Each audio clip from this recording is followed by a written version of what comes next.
కనిపించే ఊరి పేరు సింగరాయకొండ. ఇది చాలా ప్రశాంతమైన ఊరు. కాని సింగరాయకొండ ఊరిని ఆనుకుని ఉన్న దట్టమైన అడవిలోకి వెళ్లటానికి ఎవ్వరూ సాహసించరు. ఎందుకంటే ఆ అడవి మధ్యలో అరసకోన అనే ప్రదేశం ఎప్పుడూ భయంకరంగా పక్షుల అరుపులతో ప్రతిధ్వనిస్తూ ఉంటుంది. ఆ అరసకోన మధ్యలో దట్టమైన మర్రి చెట్లు చాటున ఒక భయంకరమైన మాయా సొరంగం ఉంటుంది.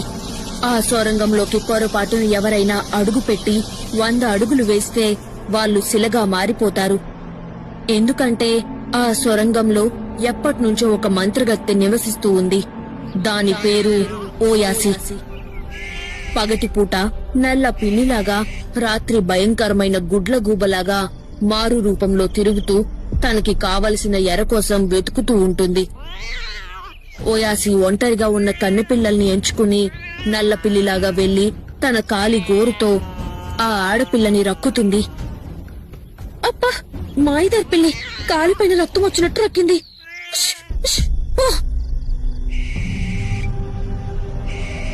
ఓయాసి రాత్రుళ్ళు గుడ్లగూబలాగా అరిచే అరుపు అది చేస్తున్న మాయారాగం వల్ల తాను పగటిపూట ఏ ఆడపిల్లనైతే పిల్లి రూపంలో రక్కిందో వాళ్లు పౌర్ణమి అర్ధరాత్రి మైకం కమ్మి దాని వశమవుతారు.